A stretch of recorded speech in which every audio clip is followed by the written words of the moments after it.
you ever heard the 4% rule? It was a rule that was put out many years ago by a guy named Bill Bengen, and he was looking at how much income can you take out of an investment portfolio and not run out of money over 30-year periods. Because somebody's 65, you want to make sure that the money lasts to, let's say, age 95.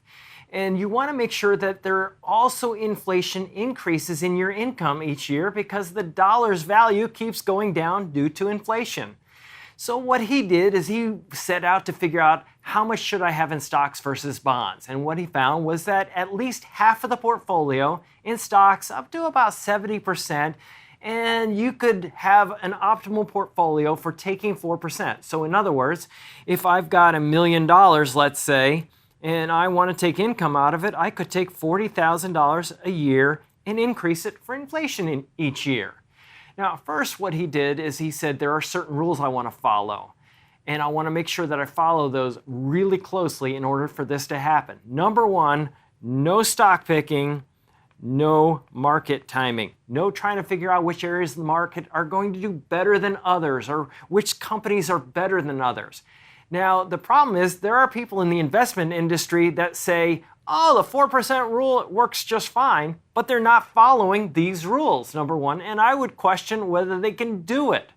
And that is not just a minimum amount of advisors out there. That tends to be the masses when it comes to advisors and investors in general, what we know from research and studies. That's number one. Number two, the other thing we want to think about is how are they actually diversifying the portfolio? What are they actually doing when it comes to putting the portfolio together? Now, one of the things I pointed out in videos in the past here is that when we look at diversification, we want to diversify between small companies and large companies, but we also want to diversify between growth and value, and we want to do that in the US and internationally. And what we find is this. Instead of diversifying in all of these different areas, we find that fund companies tend to focus more on this area right here, large international growth, because of something called familiarity bias. We're familiar with those companies, so we tend to focus on them.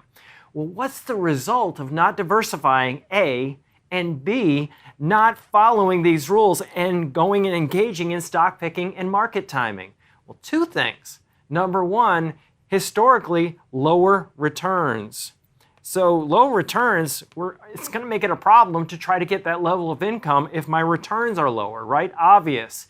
But the thing that's not so obvious is this, is the increase in risk in the portfolio historically when we don't diversify and we break these rules. Now what happens is this. Let's say I have a portfolio, but I've got too much volatility in the portfolio because I haven't been paying attention to this.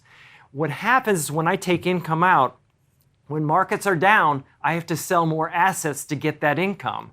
And thereby what I end up doing is running the portfolio into the ground.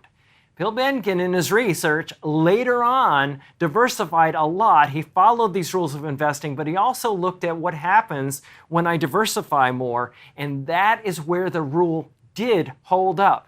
Make sure you're following these rules of investing, or the 4% rule can be pie in the sky.